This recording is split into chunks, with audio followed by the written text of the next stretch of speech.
Good evening, Ron. Thank Hi. you very much for all three for seminars. Wonderful, thank you.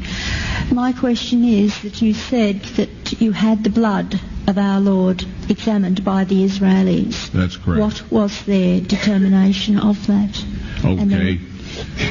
Now, we won't be able to take second questions. I'm sorry if you're on your second one. Please just step out. I love you, but we're running out of time.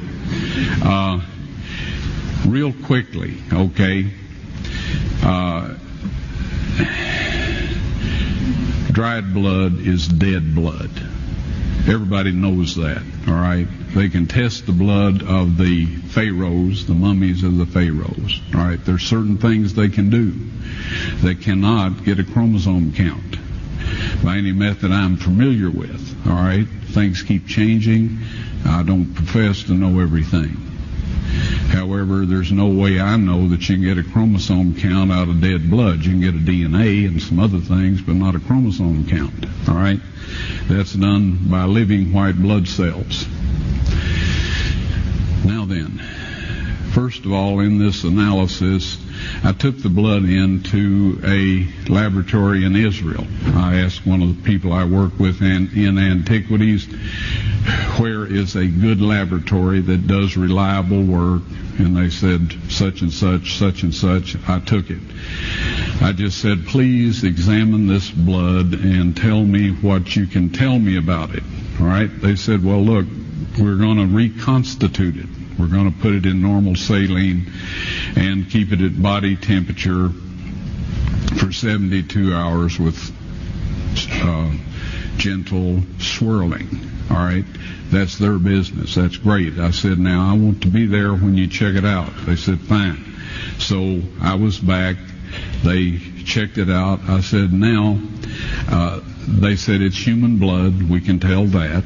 They did whatever tests they need to do. And then I said, take some of the white blood cells and put them in a growth medium and keep them at body temperature for 48 hours. And they said, well, that'll do no good because it's dead blood. I said, would you please do that for me? And they said, okay, we'll do it.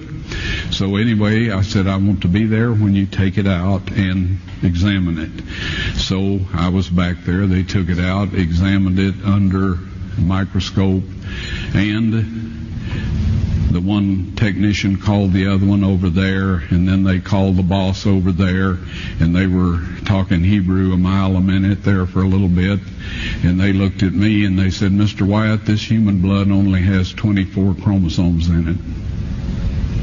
Everybody else has 46. You see, 23 from your mother, 23 from your father, 22 autosomes from your mother, 22 autosomes from your father. You get an X from your mother, you may get an X or a Y from your father, all right? This blood had 23 chromosomes from the mother's side, one Y chromosome only. You see, a child could not have developed if they hadn't had the autosomes from the mother. So all of his physical characteristics were determined by his mother's side of the family, her autosomes. His maleness was determined by this one Y that came from a source, not a human male.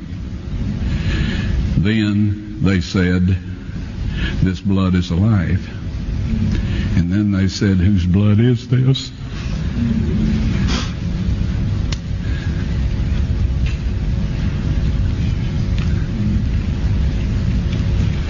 I said, it's the blood of your Messiah.